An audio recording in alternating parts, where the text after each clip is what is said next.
Talk about Morris Al-Khadesh. The Rhodian Morris Al-Khadesh settled in Elizabethville, and after working for the Benatars, opened a store in 1912.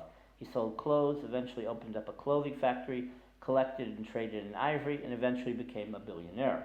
Together with his brother Joseph, he opened up stores in Elizabethville, Albertville, Camina, Lulaburg, Stanleyville, and Bukavu.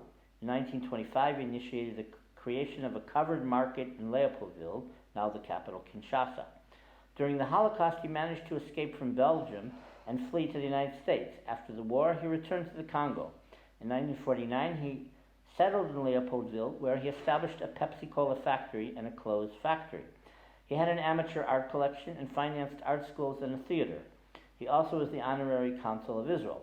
After some 4 years of political turmoil during the early independence of Zaire, Morris and the other Rhodian Jewish businessmen wagered on Mobutu as future leader, financed his political expenses, and when he carried out his coup d'etat, he gave Morris the concession for Coca-Cola in Zaire. After his death, during all the political upheaval and violence in Zaire in the 1980s, Morris's heirs could not manage his companies and lost his wealth. The American Jewish leader Israel Goldstein and his wife visited Morris in his home in Leopoldville, 250 miles east of the Atlantic Ocean. Goldstein noted that Morris supported a group of about a dozen African artists, each receiving a weekly sum of the equivalent of $20, a very handsome sum at the time, and his local house was cluttered with paintings and sculpture made by African retirees. Goldstein noted that Al-Khadesh also had a residence outside the city and maintained a home on Central Park South in Manhattan, New York City. There were also 72 Jewish families in Leopoldville. Jacqueline Benatar and her twin sister Miriam were 2 of 5 children of the family of Ezra Benatar and Lucy Israel Benatar, who grew up in Albertville in the Katanga region. They were only one of 2 Jewish families that she remembered. Ezra was a wholesale merchant of fabric for black African women who made their own clothes. Lucy spoke French to Jacqueline and her siblings. Lucy arrived in the Congo at a young age, and Ezra came from Rhodes at the age of 19. Ezra's father in Rhodes was religious, but Ezra was not and didn't even know the prayers. Jacqueline recalled her mother's traditional Sephardic cuisine of boyos, borecas, special quiches from Rhodes, and fritada de tomates.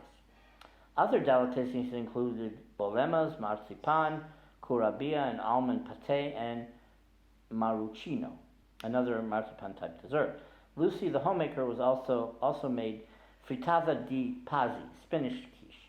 Their challah on Shabbat was called la rosca, a round like bread looking like a sandwich. They also had a lot of stuffed vegetables. In general, Jacqueline noted that the Ashkenazim and Sephardim got along well in the Congo, and they were only differentiated by food.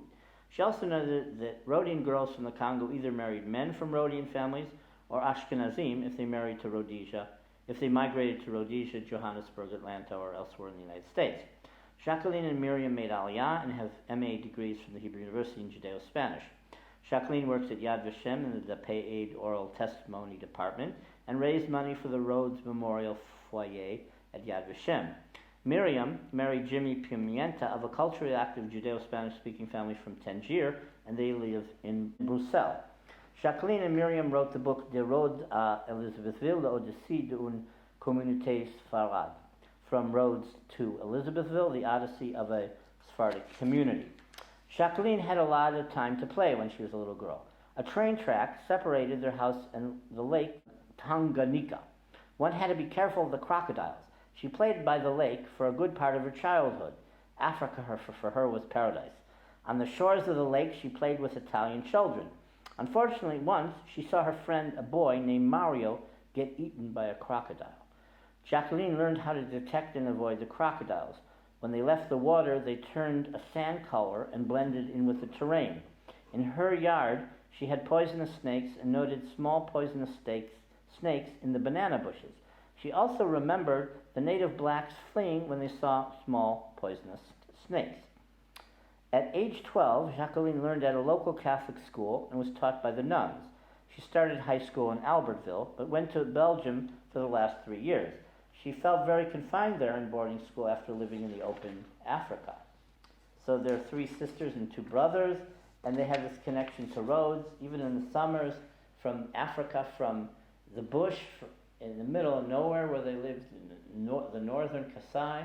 They would go to Rhodes for a holiday, for a vacation, and go to the beach in the summer. And Rhodes is a cardinal part of their identity. They speak Judeo-Spanish. They're not religious. They're very pluralistic. They're very cosmopolitan.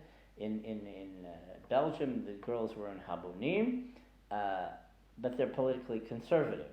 The Jews of Rhodes were revisionists. There's a lot more to talk about, but we don't have time.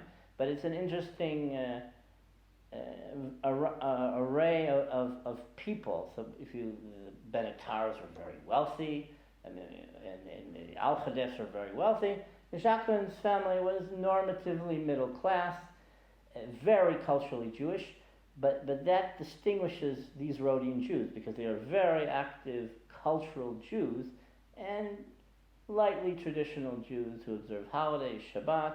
They're not religious, but they maintain this very strong Sephardic identity with the language, with the cuisine, and with the identity.